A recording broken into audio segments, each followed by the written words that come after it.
In a world where challenges loom large and uncertainties cast shadows, it's easy to feel trapped in a cycle of loneliness and despair. But what if I told you that a powerful secret lies hidden within the chaos? Inspired by Shakespeare's thought-provoking words, nothing is either good or bad, but thinking makes it so. We invite you on a journey that could transform your reality. Are you ready to unravel the mystery of your own perceptions? Get ready to discover how your mentality can change your life as we embark on this fascinating journey. It's like discovering the lively core beneath the layers of an onion. You'll learn to separate your circumstances from your opinions about them. Just imagine if this new way of looking may lead you down pathways you never knew existed. If you stick around, we'll explain what this illuminating exercise is all about and show you how it could alter your perspective. These days, it's not uncommon for people to live in cramped quarters, like an apartment, and have limited access to the outside world, limiting your shopping trips to the bare minimum. It's reasonable to assume that you might be one of many individuals sharing that area. Or maybe you're completely alone and experiencing extreme loneliness. Layoffs can cause a person to lose their income, which can lead to financial issues. You can also be unwell with a cough and fever. Typically, all of these things that many of you are going through right now would be deemed negative. Conventionally speaking, they aren't nice, especially when you're sick. Nothing is either good or bad, but thinking makes it so. What does Shakespeare mean by this? The most important thing you can learn about spirituality is to separate your thoughts and feelings about a situation from the actual experience you are having. What matters most is how you think about the problem you're facing. The majority of people, or at least those who lack self-awareness, treat their experience and their thoughts about it as inseparable. Imagine, for the sake of argument, that you have already spent a week or two confined to a little place. You're probably wondering how much longer you can take it. The horror is too much for you to bear any longer. This critical internal dialogue keeps repeating how terrible and unacceptable the current situation is. You might feel resentment, rage, sadness, or even terror as a result of this inner monologue. Much of the negative internal dialogue focuses on how terrible things are or will be in the future. My mind keeps telling me things will only get worse. For you, it is already getting worse, and it keeps getting worse when your mind thinks it will. Now that a lot of you have some free time on your hands, I recommend trying something new and learning to distinguish between the actual circumstance and your internal thoughts and feelings about it. When you're feeling down and out and thinking, "I can't take much more of this," it's important to listen to your thoughts. Consider how you will get through the next 3 weeks if it says it will become worse. How could I live on, is a question you may ask. This prevalent line of thinking is centered around current events and might perhaps encompass events in the so-called future as well. Pay attention to the negative self-talk. When you're in close quarters with other people, your internal monologue becomes their internal monologue. This is true for most people. Try not to think about anything unneeded when you're in a certain position. How would you feel if you did? Imagine for a second a world where my mental interpretations weren't a part of my experience at this very second. In most circumstances, I refer to this extra thought as baggage in your life, because they never learn to distinguish between their actual circumstances and the mental distortions they bring about. Many people suffer needlessly for years, if not a lifetime, without ever realizing it. Because they are engrossed in their mental story, they are unable to objectively perceive the world around them. You have plenty of time to explore with this, so I'm asking you to do it now. What would this moment be like if I didn't judge it or assign it a positive or negative meaning? Asking yourself this question brings you into the here and now, the vitality of the here and now.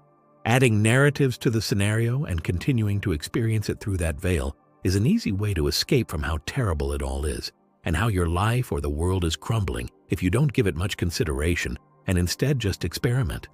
That's a story and it's terrible.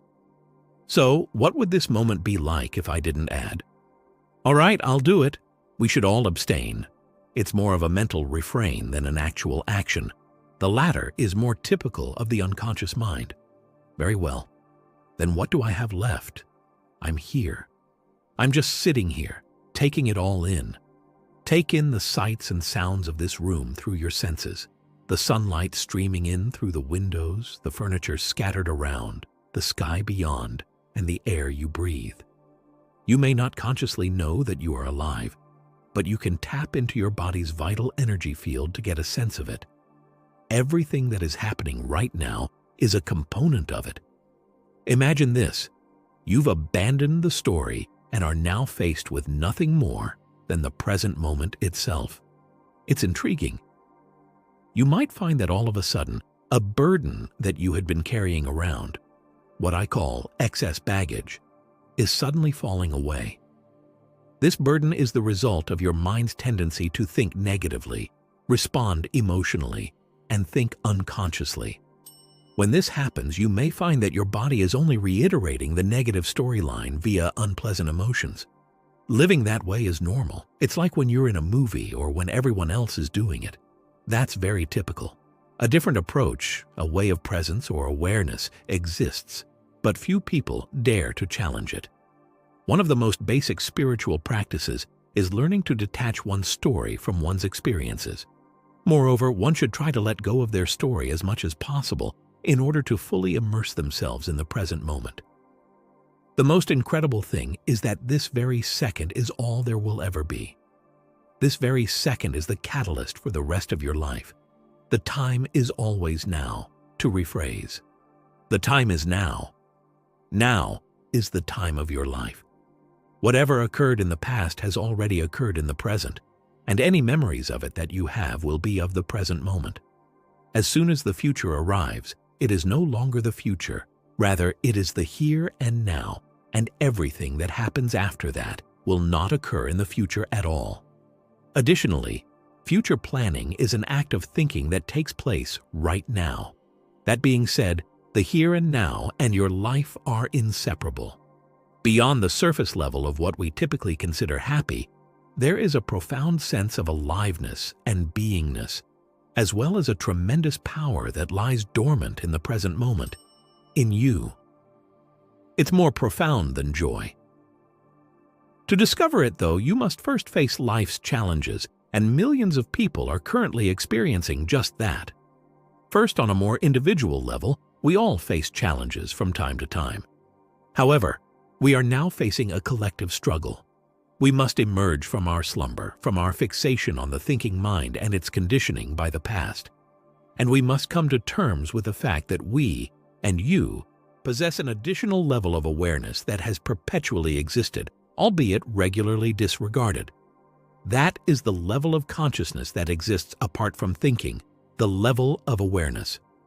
You have probably had this sensation before, albeit briefly, when doing something that demands your whole attention, like climbing a mountain or participating in a sport that demands your full concentration. Additionally, there is a level of self-awareness, but little room for or ability to think conceptually.